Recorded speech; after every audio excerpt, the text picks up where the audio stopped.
Donc, on va confier le texte qui est à la suite de votre méditation. C'est le dimanche ou je sais pas. Donc, dans l'évangile de Matthieu, au chapitre 8. Matthieu, chapitre 8, verset 1.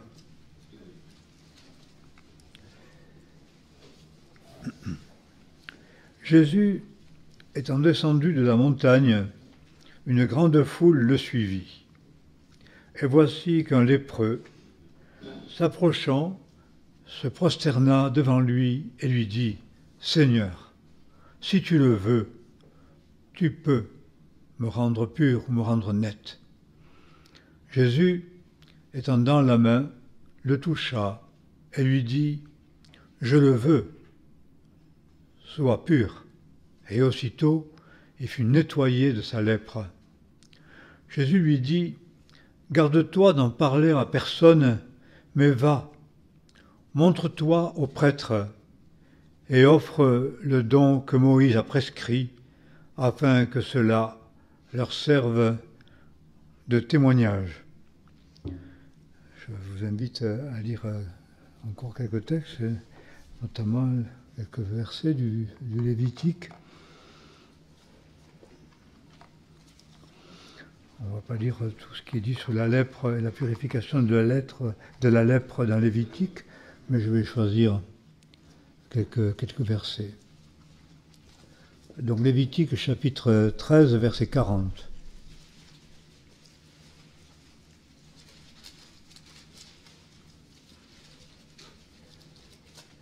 Lorsqu'un homme perd ses cheveux derrière la tête, il n'a que la calvitie du crâne. Il est pur. Ouf. Pour les messieurs. S'il perd ses cheveux par devant, il n'a que la calvitie du front. Il est pur. Mais si dans la partie chauve de derrière ou de devant, on voit une plaie d'un blanc rougeâtre, c'est la lèpre qui a fait irruption dans la partie chauve de derrière ou de devant. Le prêtre l'examinera, et si la tumeur de la plaie est d'un blanc rougeâtre dans la partie chauve de derrière ou devant, ayant l'aspect de la lèpre de la peau du corps, cet homme est lépreux, il est souillé. C'est la tête qui est le siège du mal. Quiconque sera atteint de la lèpre portera ses vêtements déchirés, il aura la tête nue, il ne courira pas la barbe et criera « Souillé, souillé !» Tout le temps que durera le mal, il sera souillé, étant souillé, il demeurera seul, et sa demeure sera hors du camp. Et le chapitre 14,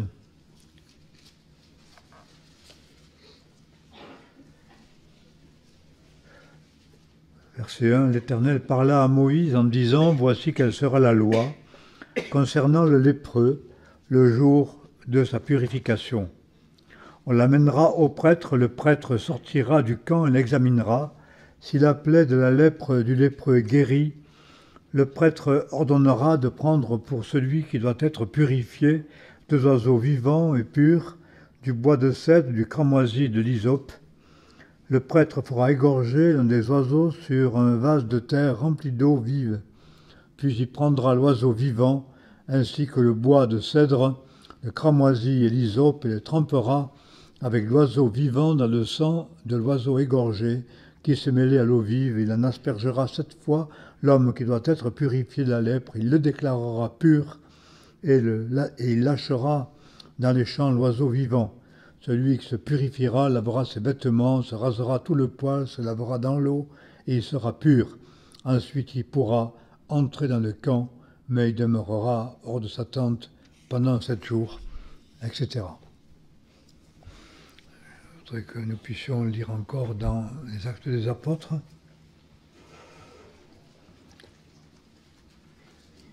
Chapitre 10. Verset 9.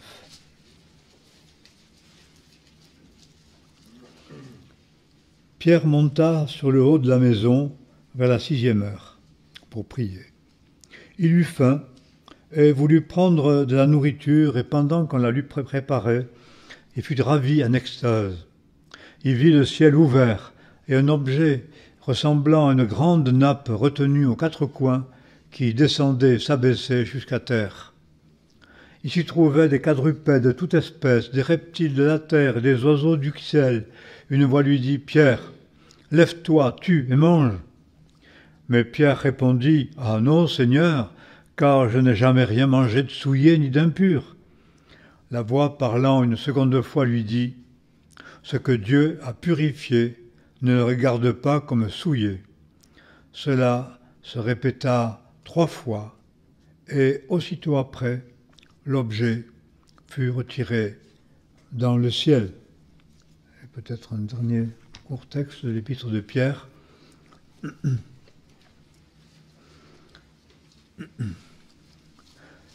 Au dernier chapitre, chapitre 5.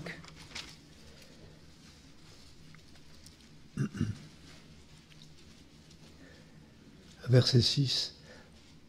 Et tous, soyez ornés d'humilité les uns à l'égard des autres, car Dieu résiste aux orgueilleux, mais il fait grâce aux humbles. Humiliez-vous donc sous la puissante main de Dieu, afin qu'il vous élève quand il sera temps. Et déchargez-vous sur lui de tous vos soucis, parce qu'il prend soin de vous. Soyez sobres, veillez, votre adversaire, le diable, rôde autour de vous, comme un lion rugissant, cherchant qui il pourra dévorer.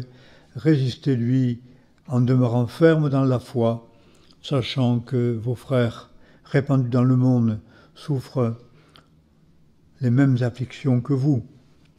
Le Dieu de toute grâce, qui vous a appelé en Christ à sa gloire éternelle, après que vous aurez souffert un peu de temps, vous perfectionnera lui-même, vous affermira, vous fortifiera.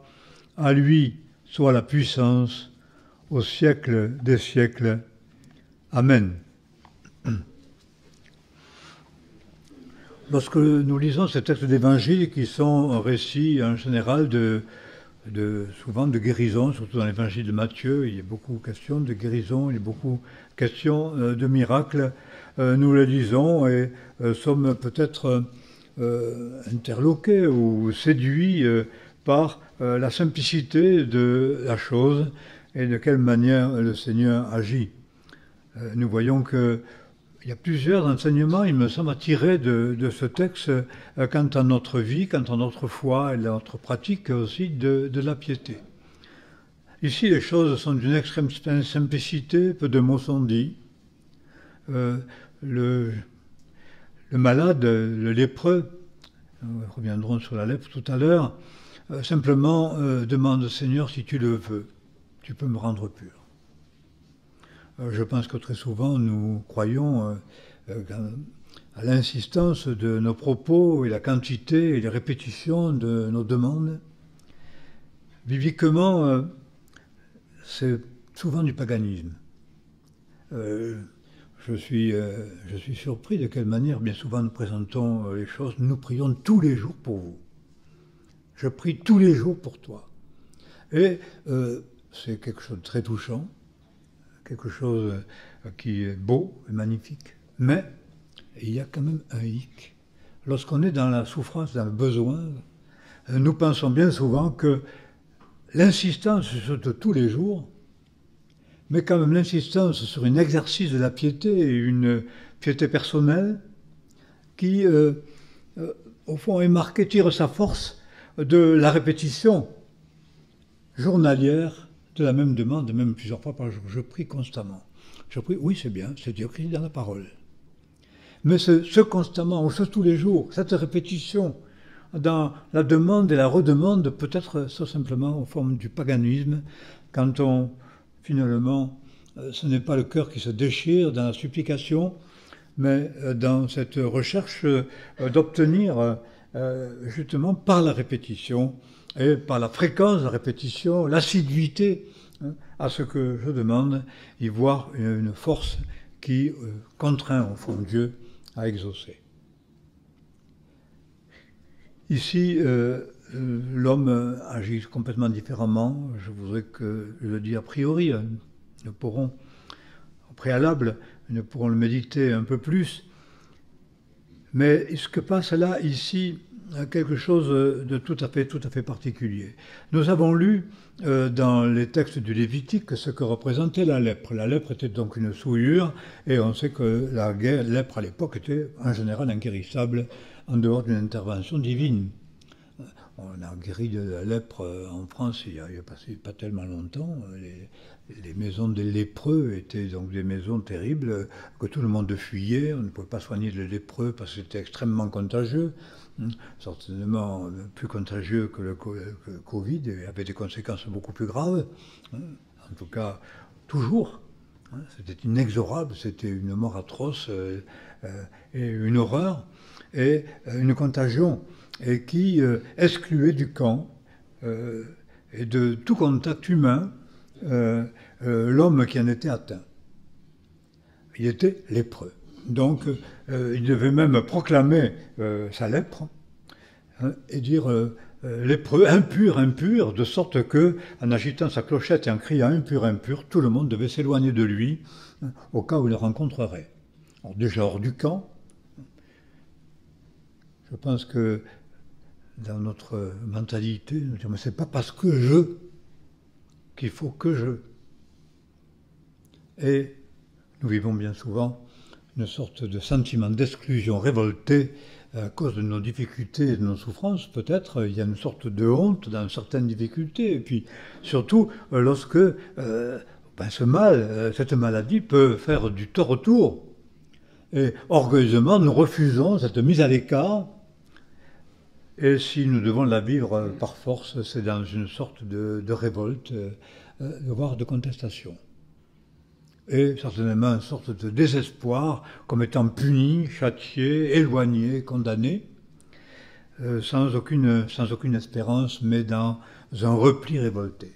Nous n'acceptons pas facilement cela, surtout aujourd'hui, lorsque on parle du handicap, par exemple, on refuse de manière absolue de subir les conséquences du handicap, de sorte que dans toutes les constructions, etc., tout ce qu'on fait, il faut prévoir le handicap possible, même s'il n'est pas, et bien souvent, il y a d'autres solutions pour y aider, mais non. Il faut que le handicapé puisse rentrer par la même porte que les autres, parce qu'il ne veut pas accepter, au fond, les conséquences sociales et humaines de son propre handicap, et ce qu'il va le vivre, c'est dans la honte, le déshonneur et la révolte. Honte de soi, de pudeur, tout ce qu'on peut imaginer, qui peut être juste parce qu'ordonné par Dieu, mais qu'il faut vivre dans un autre esprit qu'une attitude de révolte, mais dans une attitude d'humiliation. Parce que ce n'est pas en vain que Dieu humilie les hommes, et on est humilié devant les hommes de par les handicaps, de par les difficultés, par les souffrances. Nous avons énormément à cœur dans la mission de travailler, d'œuvrer, de créer toutes sortes de structures sociales de manière à soulager, aider les handicapés et les familles qui portent ce handicap, et rendre ainsi un témoignage auprès des faibles.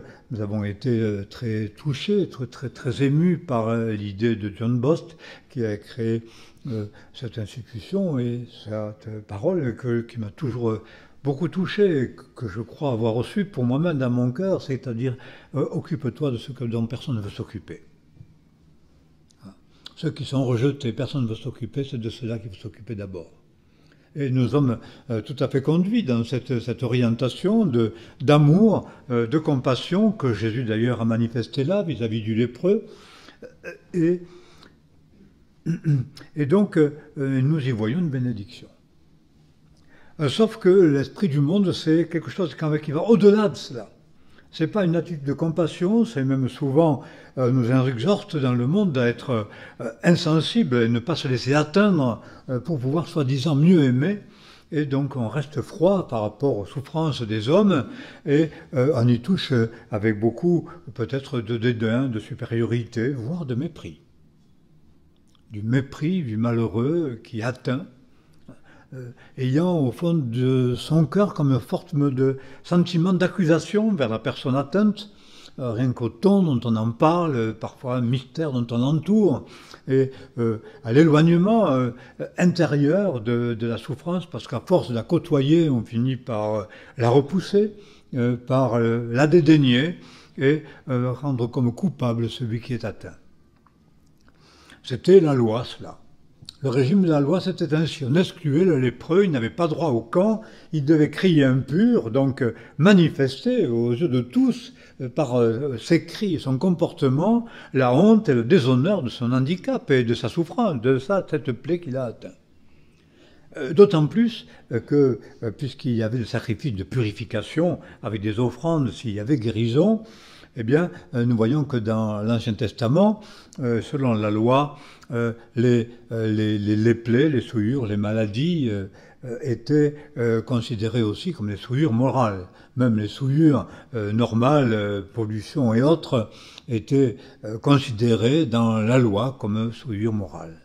Il y avait des rituels de purification physique et aussi devant le sacrificateur de purification donc spirituelle par le sacrifice et le sang des animaux versé et répandu que le malade devait offrir. Donc souillure physique, souillure morale, déshonneur vis-à-vis du peuple, honte et désespoir. Surtout quand c'est inguérissable et que l'issue est fatale et horrible dans la solitude, puisque personne ne pouvait y toucher. Voilà le lépreux qui donc est atteint à ce niveau-là et qui est considéré avec dédain. Et il est imposé le dédain, on pourrait dire impur, impur. Ben, écoutez, impur. Je pense que nous, parfois, il peut arriver que pour beaucoup de raisons, nous sentions comme impurs, d'une manière ou d'une autre, et au niveau de la conscience, et qu'on dise de nous il est impur, ou il est atteint d'une maladie impure, c'est déjà insupportable. On s'en révolte, on accuse les autres, et finalement on se révolte aussi bien sûr contre Dieu, parce que se révoltant contre les autres, se révoltant contre soi-même aussi, parce que lorsqu'on n'ose pas se révolter contre les autres, contre Dieu, on finit par se révolter contre soi-même, mais c'est une révolte, et en plus, devoir le dire, avoir l'ordre de le proclamer, donc de se dévoiler dans sa plaie, alors qu'en général, lorsqu'on est atteint d'une plaie, bien on le cache. Eh bien la loi est terrible. Elle est mépris, jugement du mal, et on pourrait dire, oui, la loi, mais en plus de la souffrance physique, du malheur et du déshonneur, une culpabilité, parce que c'est l'expression d'une souillure morale et spirituelle. Je ne sais pas si nous pouvons nous imaginer l'horreur de cette réalité, humainement parlant, et spirituellement parlant. Donc un homme condamné, qui se condamne lui-même et que tout le monde condamne, qui va être exclu. Exclu, cette exclusion, ce mot terrible contre lequel on lutte aujourd'hui, à corps et à cri. Être exclu, on m'exclut, on me rejette. Oh là là, quelle horreur! Et quelle raison donc de révolte qui peut habiter l'âme des hommes pendant très longtemps. Alors, cet homme vivant cela, a entendu parler de Jésus et s'est quand même trouvé sur le chemin. Et au lieu d'agiter sa clochette, il va auprès de Jésus, et en quelques mots. Donc ce n'est pas vers une redite païenne. Ce n'est pas dans tout un discours qui expose tous les détails de sa maladie et de sa plaie. Elle est résumée en un mot, je suis impur. Et demande au Seigneur, dans cet acte de foi, Seigneur, si tu le veux, tu peux me rendre pur. Seigneur, si tu le veux. Il y a là une demande, il y a une supplication, mais qui est une supplication soumise, qui n'est pas la supplication que nous adressons souvent et qu'adresse l'homme révolté ou le propre juste qui se défend ou qui s'accuse. Comme les païens, une conscience qui se défend et qui s'accuse. Un sentiment d'accusation qui pousse à l'autodéfense, qui pousse à la justification et qui voit en Dieu et dans les autres une injustice. L'esprit, au fond, victime, mais pas victime humiliée, mais victime qui voudrait proclamer son innocence ou qui est révolté, qui est une analyse charnelle, humaine, entièrement révoltée, et qui va peut-être supplier, comme on le dit dans beaucoup de milieux religieux, donner des ordres au ciel, donner des ordres à Dieu, une prière qui est un ordre. Et elle est un ordre, la preuve qu'elle est un ordre, c'est que si elle n'est pas entendue, elle n'est pas exaucée immédiatement ou comme on veut, eh bien, ça va produire la révolte. Et il m'est arrivé parfois d'avoir la tentation, ou même peut-être d'avoir adressé ce style de prière.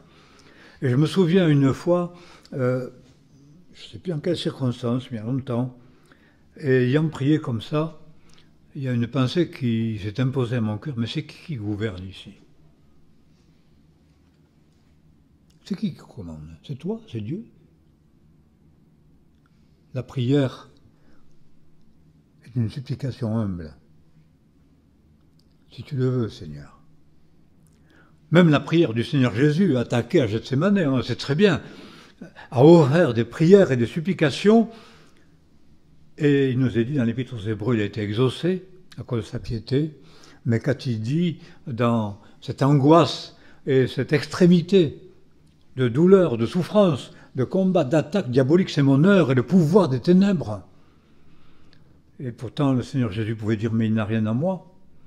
Mais les ténèbres, l'action diabolique était sur lui. Et nous voyons dans l'épître de Pierre, par exemple, Satan rôde comme un lion rugissant, cherchant qui dévorer, résistez-lui, fermant la foi.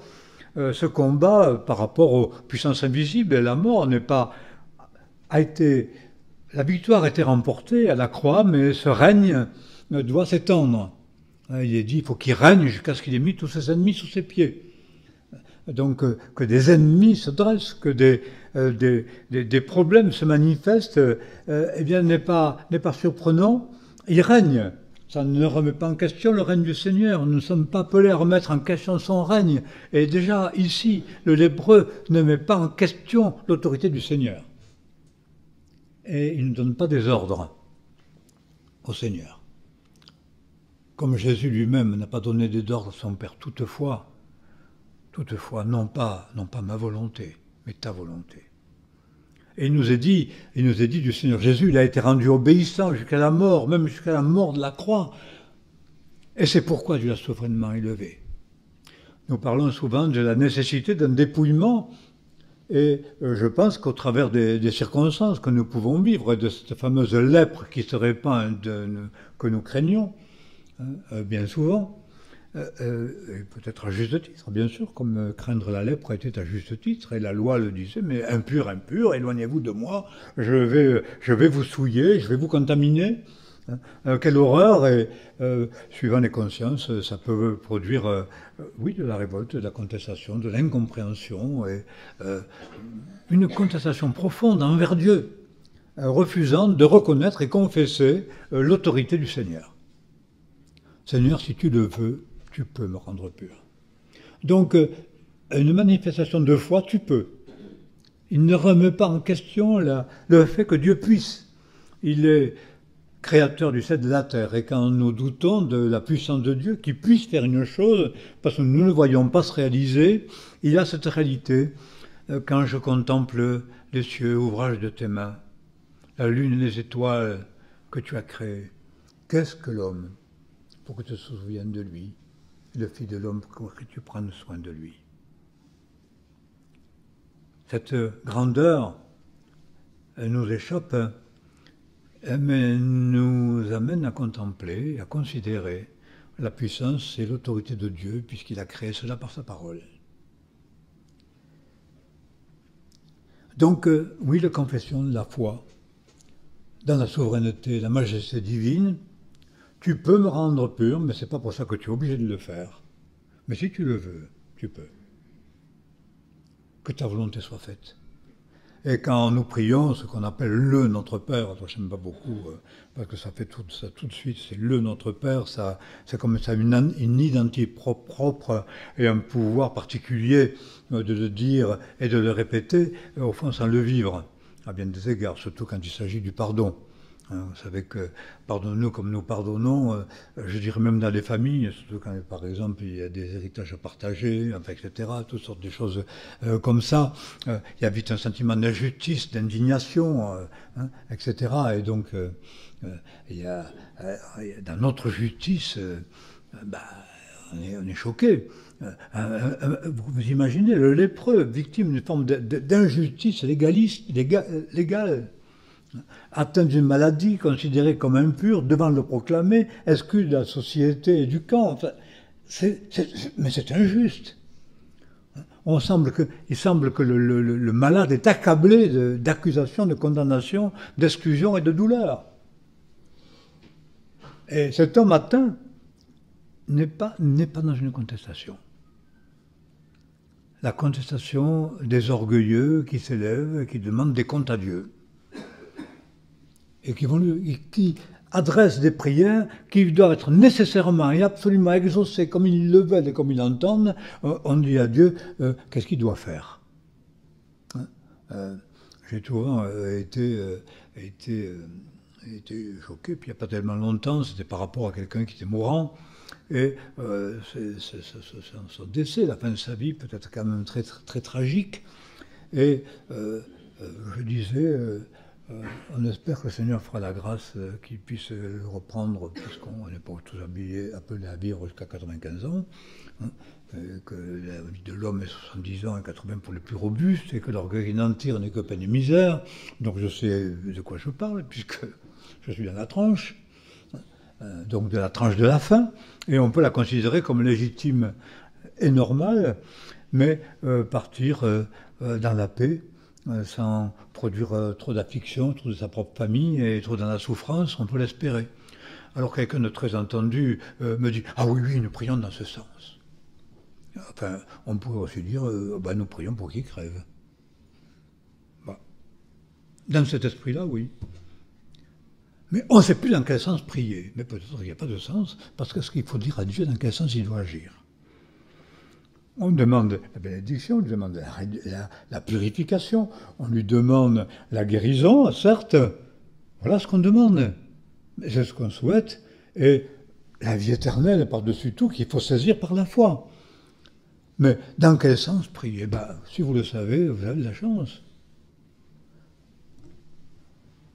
Il est même dit dans la parole que nous ne savons pas ce qui convient de demander dans nos prières à cause de notre faiblesse, mais que Dieu vient au secours de notre faiblesse et nous exauce au travers de soupirs inexprimables.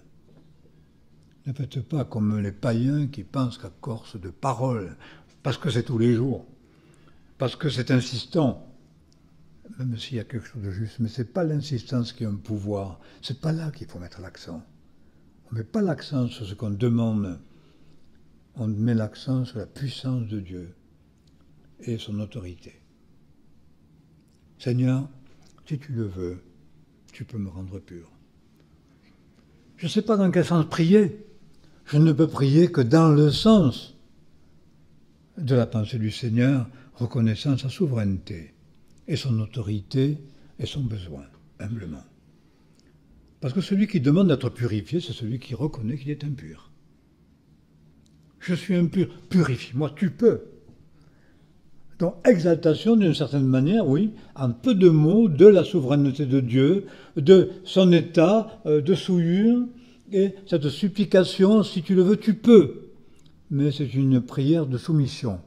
On dit aujourd'hui, je pense que c'est un scandale, pour moi c'est presque un blasphème, de dire que puisque le Seigneur a donné autorité à l'Église, l'Église a autorité sur le ciel. C'est-à-dire, l'Église, le croyant, aurait autorité sur Dieu pour lui donner des ordres. Moi, je trouve que personnellement, ça touche à la puissance de Dieu, ça touche à son autorité, c'est blasphématoire, et c'est donc magique. Parce que c'est dans la résistance et l'exigence de la volonté, souvent par un pouvoir, donc de répétition, de force de la volonté, et d'une sorte de force de conviction. C'est pour ça que, à l'époque, maintenant j'ai baissé le ton, mais il me semblait, j'avais appris que si on voulait chasser des démons, ou etc., guérir, parce que dans certains manuels issus d'un... Enfin, bref, je préfère pas dire d'où, eh bien, on disait qu'il fallait parler aux démons très fort, parce qu'il fallait avoir de la conviction, et puis quelqu'un a dit un jour, mais les démons, ils sont pas sourds, et Dieu non plus. Tes cris suffiraient-ils pour te sortir de la détresse et la vigueur de ta force? Il ne manifeste ni vigueur ni force, le lépreux. Ces mots révèlent son sentiment de souillure et son acceptation. Je suis souillé. Mais tu peux, si tu veux, me rendre pur. Voilà l'attitude, il me semble, que le Seigneur veut créer, de dépouillement, d'humiliation, devant le Dieu créateur, sans douter de sa puissance et acceptant la dépendance. Parfois, faut-il le faire quelque temps avant que cette dépendance, cette soumission et cette humilité descendent jusqu'au fond du cœur, de manière à teinter de vérité, selon Dieu, notre foi. Une foi empreinte de la vérité de Dieu, et non pas du pouvoir humain, de la volonté de l'homme, de la volonté de la chair, de ses désirs, de ses convoitises, qui font obstacle. Parce que, bien souvent, et surtout dans les témoignages qu'on veut donner de guérison ou de miracles, on sait qu'aujourd'hui, il y a quand même beaucoup de monde religieux, de cette exigence de l'extraordinaire, du merveilleux, du miraculeux, de sorte que, bien souvent, il faut inventer des miracles, parce que des miracles, on entend beaucoup parler, des miraculeux, on n'en voit pas. Mais enfin, pour ça, c'est... C'est beaucoup, c'est une constatation personnelle, hein, de ce que j'ai rencontré, qui sait. Mais on veut pour l'évangélisation qu'il y ait des miracles, pour prouver la puissance de Dieu, que Dieu est avec nous, on veut produire des actes merveilleux, et ça nous semble indispensable au témoignage, et quand on en connaît quelques-unes, quitte à inventer un peu et à broder, eh bien on va parler miracle, très très facilement. Pour évangéliser et pour convaincre. Et nous voyons ici que Matthieu ne fait pas comme ça. Dans Matthieu, Jésus ne fait pas comme ça. Et il ne le dit à personne. Ce n'est pas fait pour être dit. En tout cas, pas dans ce cas-là. Ne le dit à personne. Il ne va pas t'inventer du miracle. Parce qu'en général, est glorifié beaucoup moins le Seigneur que celui qui est miraculé ou celui par lequel le miracle c'est réalisé. Et bien sûr, on dit Soli Deo Gloria, hein, parce que ça c'est tout pour la plus grande gloire de Dieu. J'étais souvent très frappé de ça. On glorifie la personne, on glorifie les personnes, donc les instruments et les bénéficiaires, comme dans un marché, comme dans le commerce, hein. Ça devient un commerce, mais bien souvent, je crois, un commerce de dupes, qui va créer beaucoup de révoltes, finalement, pour ceux qui ne vont pas expérimenter ce qu'on leur a promis, ce qu'on a attendu, et qui ne vont pas voir le miracle se reproduire ou se produire quand on veut, et chez qui on veut, en disant, mais pourquoi lui, pas moi? Toute une contestation. Et on s'appuie sur ces miracles, soi-disant, pour convaincre. Mais Jésus ne dit pas ça. Ne le dit à personne. Va pas te vanter de tout ça. D'abord, il faut aller le montrer ailleurs. Ailleurs. Et nous verrons un tout petit peu aussi où est cet ailleurs, comme on l'a lu dans le Lévitique. Donc, ça n'est pas dire que c'est pour la gloire de Dieu seulement, il faut que ça le soit vraiment. Je crois qu'il y a un gros problème chez nous, dans le monde religieux, dans mon cœur, dans ma vie. C'est cette appropriation véritable de la parole, de sorte que cette parole exerce son pouvoir, son autorité, jusque, non pas seulement par ma bouche, les choses que je vais dire, dans l'assemblée, devant tout le monde, parce que je connais les phrases qu'il faut dire. Vous savez, ces phrases religieuses, bienveillantes et convenues, que l'on met facilement sur WhatsApp et tout. Bon voilà, on se décharge un petit peu, et puis on va manifester une compassion sincère. Je ne dis pas que ce soit hypocrite, mais quand même, on dit vite. Mais la réalité du cœur, je l'ai expérimenté pour moi-même bien souvent et encore, et bien souvent autre. Seulement Dieu, à ton nom, donne gloire, à condition que... Et ce qu'on dit glorifier Dieu, il me glorifie de la bouche, mais leur cœur est éloigné de moi. Et c'est souvent, de plus en plus, une sorte, je dirais, de crainte, c'est de dire ce que je pense, être selon la parole et selon Dieu, mais que le cœur ne suive pas. Que ce soit inscrit par le Saint-Esprit dans le cœur comme étant parole d'autorité et de dépendance, un acte de foi qui n'est pas des lèvres, mais qui est du cœur. Et dans la vie, bien sûr, parce que si c'est dans le cœur, la vie va le refléter. C'est impossible qu'on ait dans le cœur des choses qui ne vont pas se refléter par la vie, contrairement au piétisme qui dit « Ah non, mais on ne voit rien, mais c'est l'œuvre de Dieu dans le cœur. On ne sait pas ce que le Seigneur a fait dans le cœur. » Écoutez, si le Seigneur agit dans mon cœur, eh bien, ça va se voir aussi par ma vie. Voilà. La purification du lépreux va se voir parce qu'il sera pur. Et c'est les sacrificateurs qui vont le constater. Voilà. Si je purifie mon cœur, l'extérieur deviendra net. Et il ne faut pas dire que l'extérieur est net si le cœur n'est pas purifié. Ça, c'est le très très très gros problème aujourd'hui d'un monde religieux qui, soi-disant, loue le Seigneur, se roule par terre, monte sur les chaises, lève les bras, exalte et loue le Seigneur, alors que leur vie est absolument contraire à la volonté de Dieu, à sa parole. Mais ce qui se passe dans le cœur, Dieu seul connaît les cœurs. Il ne faut pas juger. Un comportement mauvais est un comportement mauvais, et un lépreux est un lépreux, et un impur est un impur. Voilà. Donc ça, je dois le considérer. L'apôtre Pierre le considérait. Mais Dieu va lui montrer un autre chemin, c'est-à-dire, il va lui montrer ce que Dieu déclare pur est pur. Et ici, eh bien, le souillé va dire, Seigneur, si tu le veux, tu peux me rendre pur. Et le Seigneur dit, je le veux, sois pur. Il est purifié sur la lèpre parce que la parole a été donnée, le Seigneur l'a dit, et il y a quelque chose qui est quand même très touchant dans ce qui se passe là, c'est que, contrairement à la loi, et contrairement à la logique, eh bien, Jésus ne manifeste aucun dédain, aucun mépris, aucune crainte vis-à-vis du lépreux. L'amour pour cet homme le conduit à le toucher. Il touche. Il va le toucher. Je pense que le sentiment, le désir de pureté et la peur même de la contagion, d'être en contact, peut créer et peut être vécu dans une sorte de dureté de cœur, d'insensibilité, d'autoprotection, et toute une moralité qui conduit à la dureté de cœur et toujours à la colère. Ce qui conduit à la colère n'est pas la justice de Dieu. La justice de Dieu n'est pas colère en Jésus-Christ. Le jugement de Dieu n'est pas mépris, n'est pas crainte. La crainte n'est pas dans l'amour. L'amour parfait bannit la crainte.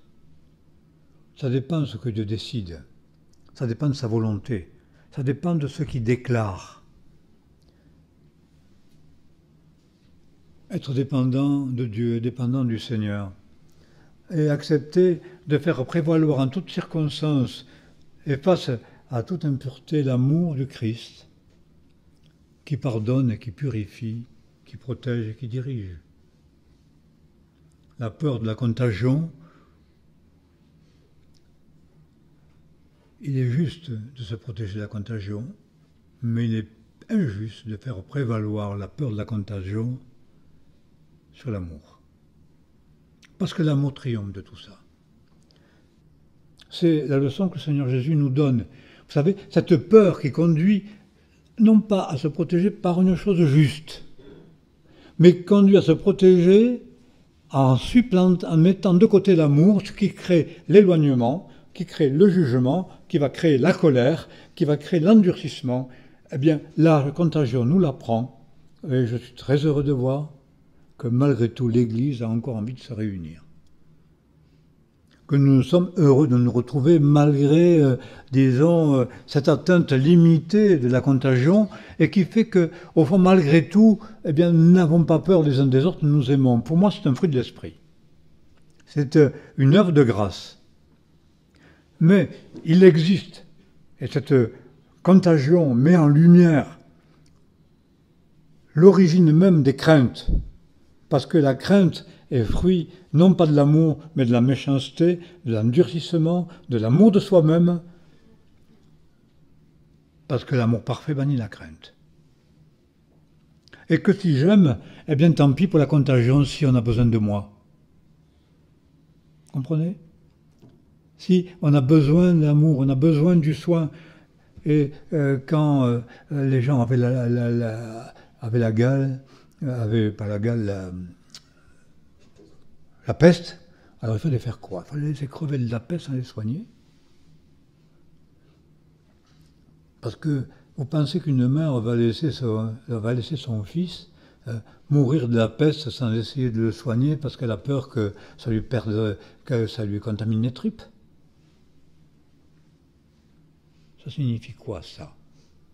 C'est pour ça, lorsque la peur me conduit à une violence, à une indifférence, à une autoprotection, et bien souvent à la colère, il faut savoir ce qui m'inspire, même si c'est des principes moraux dictés par la société, etc., aussi par la médecine, parce qu'aujourd'hui c'est la médecine qui dirige tout, y compris la politique. On est dans un trot. Je ne fais pas de la politique. Je dis il y a un problème.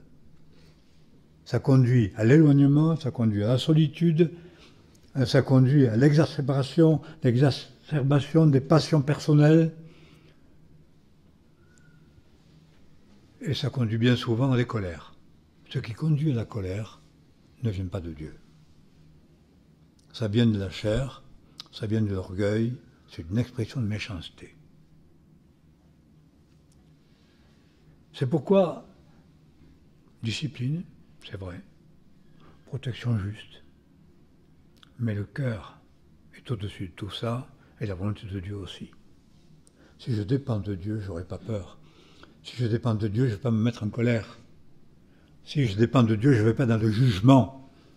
Parce que si le Seigneur Jésus reconnaît que l'homme est impur, il va aussi lui dire, en le touchant, envers et contre tout, je le veux soit pur, parce qu'il a entendu la supplication, la demande de l'homme qui reconnaissait au fond sa plaie et sa douleur, qui reconnaît sa souveraineté et qui faisait appel à cette puissance souveraine. Il a aimé celui-là.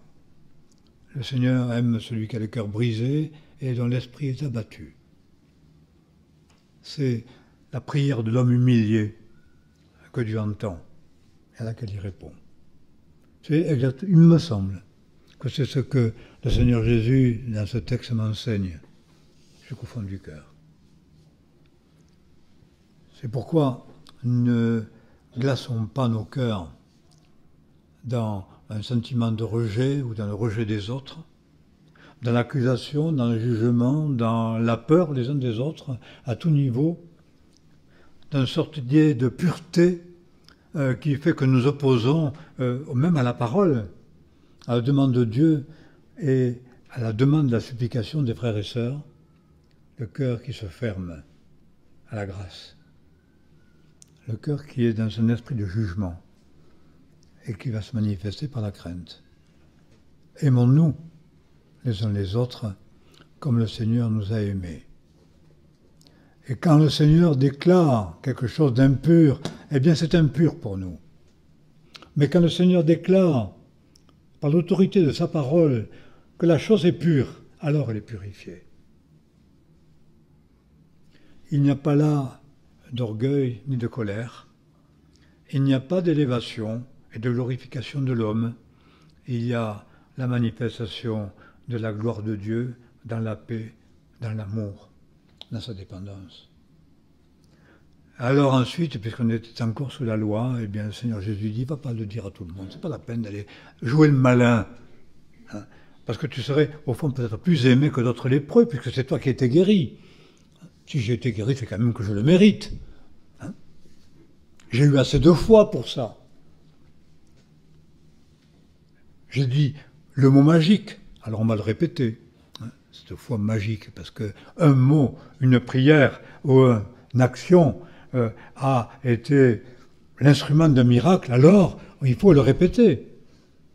Il faut que ça se passe comme ça. Jésus n'a jamais fait deux fois la même chose. Les miracles ont toujours été différents, différemment accomplis. Il n'y a pas de magie là-dedans. Il y a la manifestation de la puissance de Dieu dans la vie de celui qui croit et qui aime. Parce que l'esprit, la véritable loi divine que le Seigneur Jésus a manifestée, et puis la loi de l'Ancien Testament, ça triomphe cette loi-là. Ça dépasse les clivages et ça rend pur ce qui est impur.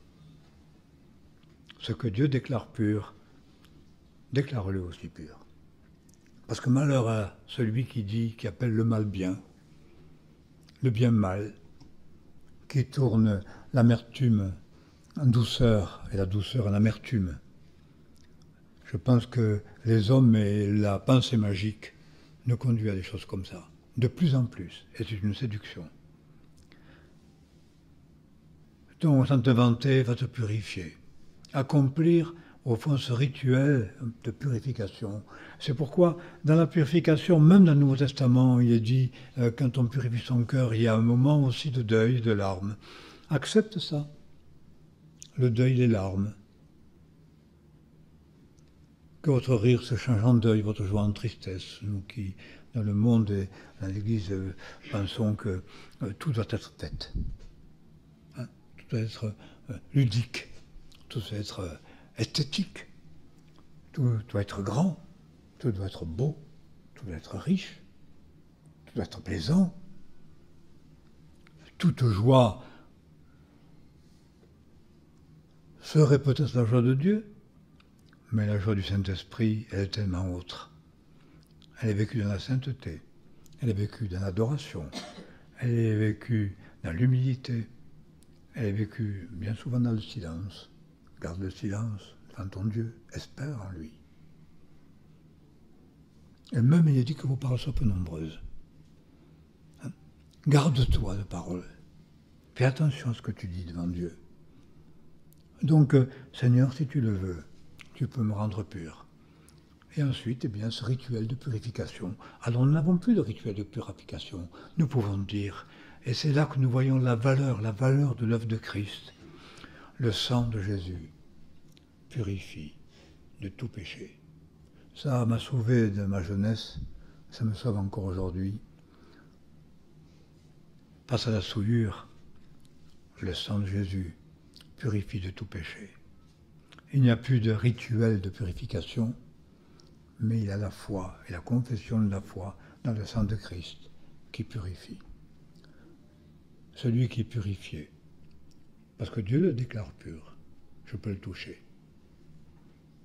Je n'ai pas peur de la lèpre. La crainte n'abaille pas mon âme pour me détourner de mon prochain, de ma propre chair, alors que je la vois souillée, alors que je la considère comme impure, alors que je vais la considérer comme dangereuse pour ma santé, à mon âge. Comprenez? Qu'est-ce qui va l'emporter? L'amour. La bannière que Dieu déploie sur nous, et celle que nous sommes appelés à vivre, c'est l'amour. La miséricorde triomphe du jugement.